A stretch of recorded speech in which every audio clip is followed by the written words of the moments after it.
Hi, I'm EXO, and I'm on a journey to becoming a DIY guru. Now, if there's something you should know about me, I love cooking. Correction, I love eating good food, especially if I can find everything I'm looking for in the kitchen.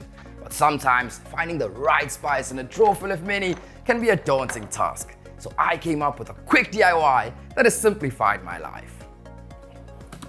A spice drawer organizer.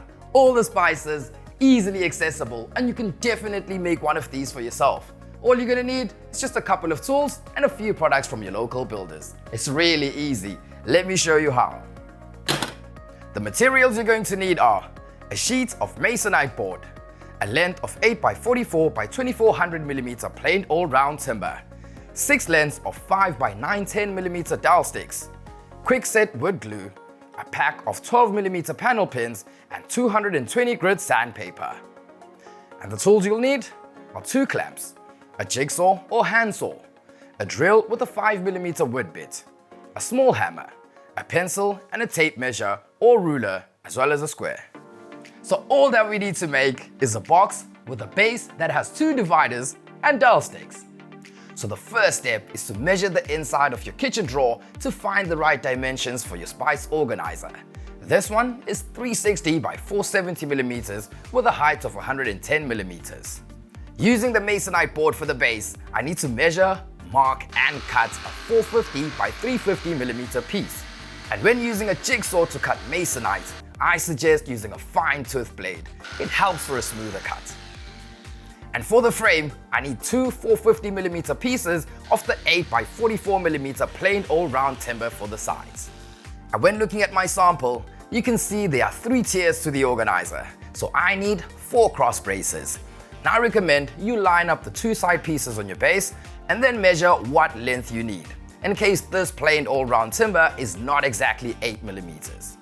I need 4 pieces of 334mm each for the cross braces.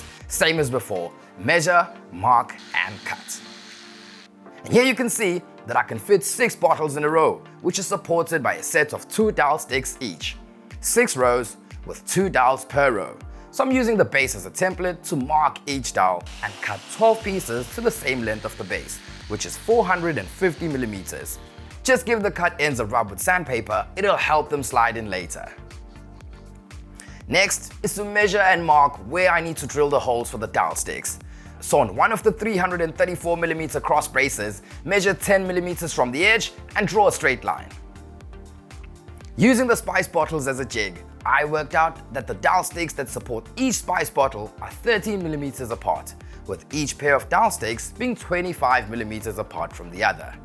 The 2 outside dowel sticks are going to be 14mm from the edge. So we measure 14mm from the edge, then 30, 25, 30, 25. And at the end, you should have 12 markings on the piece of timber. Instead of marking all 4 pieces, and importantly, to ensure the holes for the dowel sticks line up, clamp the 4 cross brace pieces together, making sure that the pieces are square and flush. And then drill all 12 holes through all 4 pieces at the same time. Remember, to avoid blowouts on the bottom piece, use a piece of scrap timber under your stack. We now need to mark where the cross braces and sides are going to sit.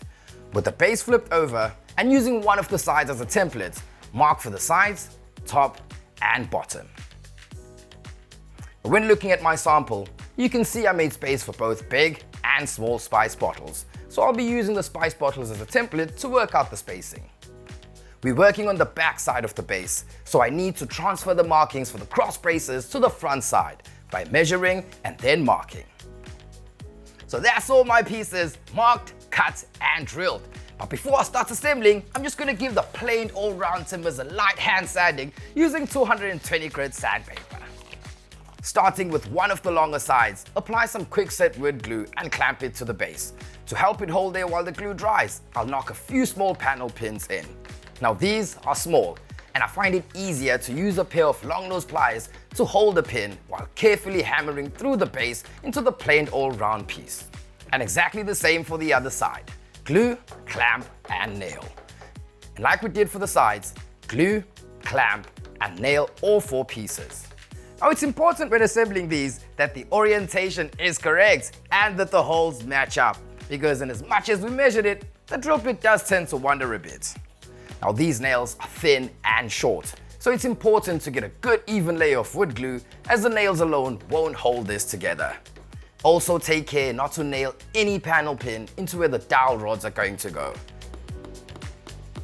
And now we can thread the dowel sticks through the holes, and you may need to help them on their way a bit with a small hammer. That's it, all done. You could leave it like this, but I'm going to treat the timber with some fine earth woodworks in the Emboya color. It's a stain and sealer in one. Just paint it on with a brush. Not only will it help give the whole project a uniform look, but the sealer will protect the timber and help keep the spice rack clean. It's also quick drying, water-based and non-toxic. Spice drawer organizer done. This simple DIY shouldn't take you that long at all. Go ahead, give it a try. Now remember, everything I've used to make this is available at Builders, in-store or online at builders.co.za. And for more how-to videos like this, check out the blog on the website. Get to Builders, get it done.